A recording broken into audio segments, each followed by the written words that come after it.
আজকে ২০০০ কিলোমিটার দূর থেকে আমার একটা বন্ধু আমার সাথে দেখা করতে আসলো।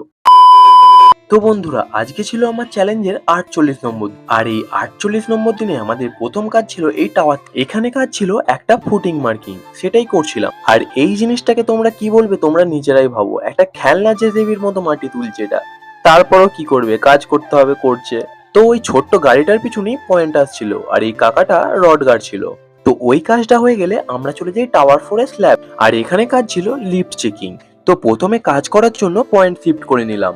আর এই যে আমাদের ড্রয়িং দিয়েছিল, ড্রয়িং এ নোট করতে বলেছিল কত কোন দিকে যাবে। তো অনেক ঝামেলার পর পুরোটা মার্ক করা হয়ে যায়।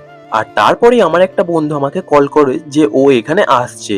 তাই ওই কাজটা তাড়াতাড়ি কমপ্লিট করে আমি চলে যাই ওর কাছে দেখা করার জন্য। তবে ও ২০০০ কিলোমিটার দূর থেকে আসছে না, ২০০০ কিলোমিটার দূর থেকে এসেছে, তবে ও এখানেই থাকে। আজকে যেহেতু আমাদের সাইটের কাছে ওরা এসেছিল, সেই জন্য ওরা দেখা করার জন্য চলে আসে আমার কাছে। আর দেখা হওয়ার পরে খুবই খুশি হলাম। আর তারপর কিছু ভিডিও আর ছবি তুলে চলে আসি। আর তারপর আমাদের কাজ ছিল টাওয়ার 3 লিফট চেকিং। আগের দিন তো দেখিয়েছো যে লিফটটা পুরোটা কমপ্লিট হয়নি, তো আজকেও সেই একই প্রবলেম, এই জন্য আবার চেক করলাম।